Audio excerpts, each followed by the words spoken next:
দান করেছেন এবং আশা করি এবার নিশ্চয়ই আমাদের এই 50 শয্যা হাসপাতাল 100 শয্যায় উন্নীত হবে। এবং আমি সভাপতির পক্ষ থেকে আজকে যারা আয়োজনের সাথে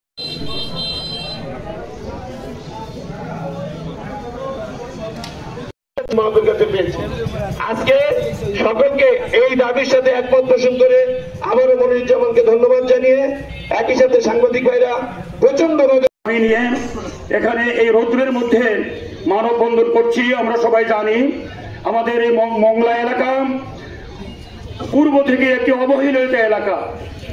এই এলাকায় অনেক সমস্যা রয়েছে, অনেক সদিচ্ছার অভাবের কারণে এই মংলা এলাকার সার্বিক উন্নতি সাধিত হয়নি।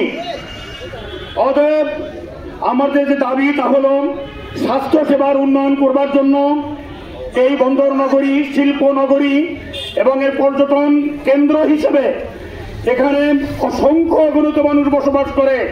এখানে শুধু পানি আর পানি নয়, কথা ঠিক না? অতএব অসংখ্য মানুষের বসবাস এই মংলা এলাকা। উপস্থাপক সাহেব বলেছেন মোড়লগঞ্জ থেকে, শরণখোলা থেকে, রামপাল থেকে, দাকব উপজেলা সহ অত্র অঞ্চলের বিভিন্ন জায়গা থেকে স্বাস্থ্য সেবা নেওয়ার জন্য অত্র অঞ্চলে আমাদের এখানে উপস্থিত হয়। বন্দরের যে হাসপাতালটি রয়েছে সে হাসপাতালটি সেটা সীমাবদ্ধ সীমিত চিকিৎসার জন্য সেটা রয়েছে।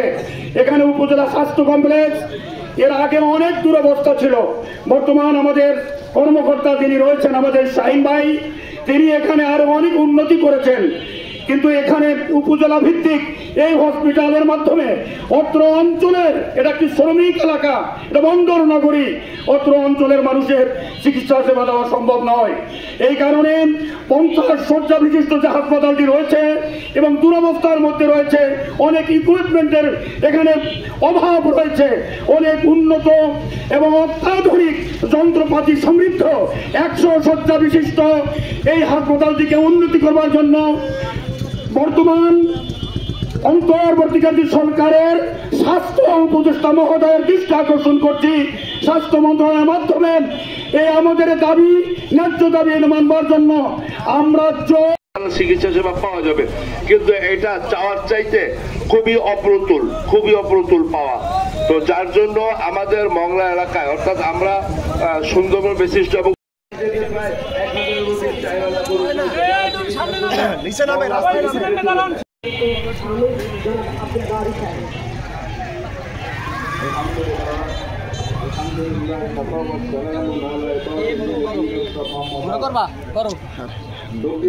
মহান রব্বুল আলামিনের দরবারে যিনি আমাদেরকে আজকে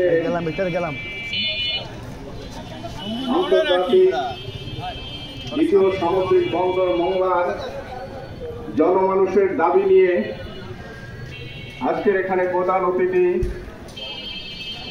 গণপ্রজাতন্ত্রী বাংলাদেশ সরকারের যে প্রধান আছেন এখানে, ওনার কাছে আমার অনুরোধ হলো যে এখানের মানুষ, এখানে বাংলাদেশের সকল এলাকার লোক বসবাস করে, বিদেশি লোক বসবাস করে। সেই অনুপাতে এখানে আধুনিক চিকিৎসার কোনো আমাদের ব্যবস্থা নাই। এই জন্য আমার দাবি হচ্ছে চায়নার সহযোগিতায় যে 10টি হাসপাতাল হবে তার একটি হাসপাতাল মংলা বন্দরে যেন স্থাপিত হয়। সেই জন্য আমি বিশেষ করে সহকারী অ্যাটর্নি জেনারেল জনাব মনিরুজ্জামান সাহেবকে অনুরোধ করছি হাসপাতালকে এখানে আনার জন্য। সাথে সাথে আমরা যারা রাজনৈতিক দলের নেতৃবৃন্দ আছি, আমরা আপনাকে আপনার পক্ষ থেকে সেইভাবে সিস্টেমেটিক ওয়েতে আপনার কাগজপত্র মেনটেন করতে হবে, দাবি করবেন, আমরা আপনাকে সহযোগিতা করবো ইনশাআল্লাহ। আল্লাহ রাব্বুল আলামিন তৌফিক দান করেন, আমিন। ওয়া আখিরু দাওয়ানা আলহামদুলিল্লাহি রাব্বিল আলামিন।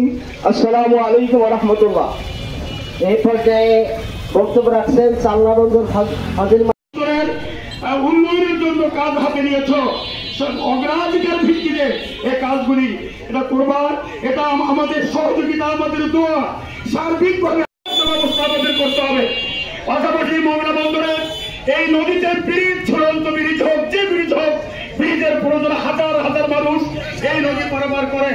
পর্যায়ে বক্তব্য রাখার জন্য অনুরোধ করছি সংক্ষিপ্তভাবে সরকারি টিএফআর স্কুল কলেজের প্রাক্তন অধ্যক্ষ জনাব আবু সাইদ খান মহোদয়। বাংলাদেশের দ্বিতীয় সমুদ্র বন্দর, এই বন্দরের আমাদের সেই মৌলিক চাহিদা হিসাবে আমাদের স্বাস্থ্যকে যাতে আমরা সুন্দর এবং সুগঠিত করতে পারি, সেই কারণে আমরা প্রচন্ড আজকে তারুটার মধ্যেও আমরা দাঁড়িয়ে আছি। আমরা মোংলাকে বাংলাদেশের মধ্যে একটা শ্রেষ্ঠতম, যেহেতু আমরা বসবাস করে থাকি, এখানে অনেক সমস্যা রয়েছে। আমরা বিভিন্ন পূর্বের বক্তাদের কাছে শুনেছি, এখানে যেহেতু বিদেশিরা আসে এবং আন্তর্জাতিক পর্যায়ে আমাদের এই লোকজন যাতায়াত করে, এখান থেকে কিন্তু যদি আমাদের সে ভালো পরিবেশ না থাকে, স্বাস্থ্য সেবা যদি না হয়, তা দেখা যায় আকর্ষণ করছি অনতিবিলম্বে সেই চায়নার যে ঘোষিত সেই হাসপাতালটি অন্তত মোংলা উপজেলা আমাদের মোংলা বন্দর তৈরি হোক, আশাবাদ ব্যক্ত করে সাদা স্বাস্থ্য কমপ্লেক্সে পরিপূর্ণ আধুনিক করার প্রয়োজন, উন্নতি হওয়া প্রয়োজন। সাথে সাথে জনাব মনিরুজ্জামান সাহেবের দৃষ্টি আকর্ষণ করে বলবো, এখানে আরো অনেকগুলা সমস্যা রয়েছে। ইতিমধ্যে আপনি এই সমস্যাগুলো চিহ্নিত করেছেন এবং এই সমস্যা শ্রমিকদের কতগুলো সমস্যা রয়েছে, গুরুত্বপূর্ণ অত্যন্ত মৌলিক সমস্যা রয়েছে, এই বিষয়গুলো আপনি শনাক্ত করেছেন। আমি গতকালকে আপনার সাথে আলোচনা করেছি, উনি বলেছেন যে ভাই এই কাজগুলা আমি আমার অবস্থান থেকে কোনো রাজনৈতিক দৃষ্টিভঙ্গি থেকে নয় এবং নিজের কোনো প্রভাব প্রতিপত্তি বা প্রশংসার জন্য নয়, আমার দায়িত্ববোধের আমার কর্তব্য থেকে আমি এই সমস্যাগুলো নিয়ে সরকারের কাছে তুলে ধরবো। 1991 সালের নির্বাচনের পর বিএনপির সাবেক স্থায়ী কমিটির সদস্য এবং সাবেক ফ্লোরে রেখে চিকিৎসা দেওয়া এটা আসলে খুবই অমানবিক, কিন্তু আমরা বাধ্য হই কারণ আমাদের এই শয্যা সংকট করেছেন এবং আশা করি এবার নিশ্চয়ই আমাদের এই 50 শয্যা হাসপাতাল 100 শয্যায় উন্নীত হবে। এবং আমি সভাপতির পক্ষ থেকে আজকে যারা আয়োজনের এই দাবির সাথে সংযুক্ত করতে হবে, নতুবা শুধু বিল্ডিং হবে কিন্তু সেবার মান বা সেবার পরিধি বাড়বে না। আপনারা জানেন মাত্র 28 জন ডাক্তারের বিপরীতে আমি সহ 5 জন ডাক্তার আমি এখানে জয়েন করি প্রায় 2 বছর 8 মাস হতে চলেছে। আমি এর মধ্যে 4 বার এই হাসপাতালকে 100 শয্যায় উন্নীত করার জন্য বিগত সরকারের আমলে নিজে আমাদের মন্ত্রণালয়ে গিয়েছি, কিন্তু আসলে কোনো ধরনের কাজ অগ্রগতি হয় নাই।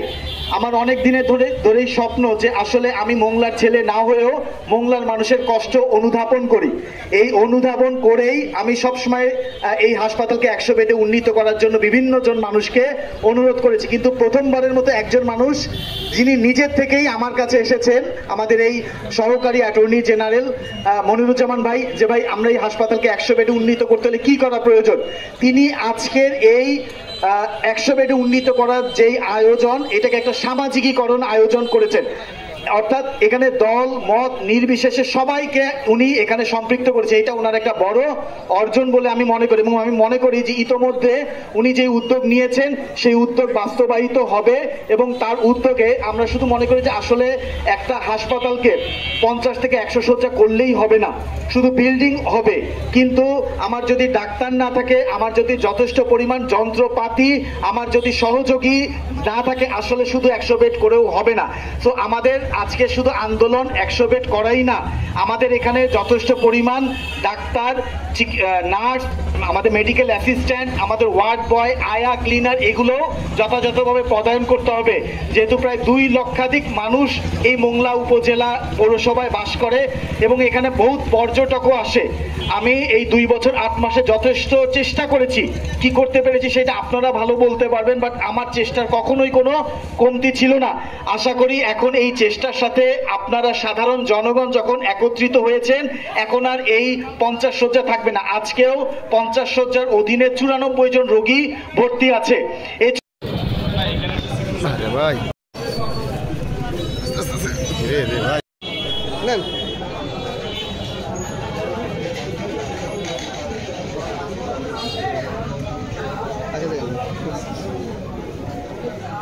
পাশাপাশি মোংলা উপজেলা স্বাস্থ্য কমপ্লেক্সের স্বাস্থ্যের মান আধুনিকায়ন করার জন্য আজকের এই মানববন্ধন আয়োজনের উপস্থিত। চট্টগ্রাম সমুদ্র বন্দরের উন্নয়ন আর মোংলা বন্দরের উন্নয়ন আকাশ পাতাল ডিফারেন্স, সেটি আপনারা নিশ্চয়ই দেখেছেন। এবং সেখানে যে পরিবেশ আর মোংলা বন্দরের পরিবেশ কখনোই এক নয়। সেটি যদি 100 হয়, মোংলা বন্দর হচ্ছে 0। সুতরাং আমরা চাই মোংলা বন্দরকে সেই চিটাগাং বন্দরের সাথে তুলনা করে আমরা আমাদের মোংলা বন্দরকে সেই জায়গায় নিয়ে যেতে চাই ইনশাআল্লাহ। এবং আমরা মোংলার যে বিভিন্ন জায়গায় যে অবকাঠামোগত সমস্যা, সেই সমস্যা নিয়ে ইতিমধ্যে আমি কাজ শুরু করেছি। আমি শুধুমাত্র আপনাদের এই অঞ্চলের ছেলে হিসাবে, এই স্থানে আমার জন্মভূমি, সেই হিসাবে দলমত নির্বিশেষে আমি সকল মানুষকে সাথে নিয়ে এই সামাজিক কাজগুলো করতে চাই। আপনাদের সহযোগিতা এবং ভালোবাসা চাই। আমার কোনো রাজনৈতিক মোটিভ নাই, শুধুমাত্র মানুষের কষ্টে দুঃখে, মানুষ যে কষ্ট করছে, পানির সমস্যা, স্বাস্থ্যের সমস্যা, খেয়াঘাটের সমস্যা এবং ব্রিজ নাই, সেই কাজগুলো অতীব জরুরি দরকার। পাশাপাশি আপনারা জানেন মোংলা বন্দর একটি শ্রমিক এরিয়া, যদিও বিধান আছে শ্রমিকদের জন্য শ্রমিক হাসপাতাল থাকতে হবে, কিন্তু আমরা সেটি দেখতে পাচ্ছি না। আমরা অনেক আগে শুনেছিলাম শ্রমিকদের হাসপাতাল আছে, কিন্তু আমি সম্প্রতি দেখেছি এই হাসপাতালটি বন্ধ আছে এবং আমি এটি নিয়ে কথা বলেছি অলরেডি। এবং আমরা দাবি তুলব শ্রমিকদের এই হাসপাতাল অতি দ্রুত খুলে দেওয়ার জন্য এবং এই শ্রমিকদের যে স্বাস্থ্য যে অধিকার, তার অধিকার যাতে পরিপূর্ণভাবে তারা রক্ষণ করতে পারে, সেজন্য আমি সরকারের কাছে অনুরোধ করব। পাশাপাশি মোংলা বন্দর কর্তৃপক্ষের চেয়ারম্যানের সাথেও আমার কথা হয়েছে, আমি সেখানেও বিষয়টি তুলে ধরব। এবং আমাদের সবচেয়ে বড় সমস্যা দেখেন, 1998 সালে এই স্বাস্থ্য কমপ্লেক্স প্রতিষ্ঠিত হওয়ার পরে সেখানে 31 শয্যা থেকে 50 শয্যা বিশিষ্ট হয়েছে। আজকে প্রায় 25 থেকে 27 বছরে কি পরিমাণ লোক এই মোংলায় বৃদ্ধি পেয়েছে। পাশাপাশি আপনারা জানেন মোরেলগঞ্জ, ডাকুব সহ বিভিন্ন অঞ্চলের মানুষ এই শহরে এই হাসপাতালে আসে চিকিৎসা করতে। যদি হাসপাতাল ঘুরে দেখেন, মানুষের চিকিৎসার আগে এই হাসপাতালকেই আগে চিকিৎসা করতে হয়। কারণ এই ভবন অত্যন্ত জীর্ণ শীর্ণ, সেই ভবন পুনরায় নির্মাণ করতে হবে এবং এই ভবনে 28 জন চিকিৎসক থাকার কথা, সেখানে মাত্র 5 জন চিকিৎসক। তাহলে আমরা সরকারকে দাবি জানাই এবং আপনারা জানেন ইতিমধ্যে আমি স্বাস্থ্য অধিদপ্তরে কথা বলেছি, সেখানেও আমরা একটি অ্যাপ্লিকেশন দিয়েছি যাতে দ্রুত জনবল সংকটের কাজটি এগিয়ে যায় এবং দ্রুত যাতে জনবল আসে এবং এই স্বাস্থ্য চিকিৎসার মান যাতে আরো বৃদ্ধি পায়। পাশাপাশি এই মোংলায় যেহেতু প্রতিনিয়ত আমি খোঁজ নিয়েছি, প্রায় 90 থেকে 100 রোগী প্রতিনিয়ত ভর্তি থাকে, তাহলে আমাদের বর্তমান যে দাবি, সেই দাবির সাথে কিন্তু বাস্তবতার পুরোপুরি মিল রয়েছে।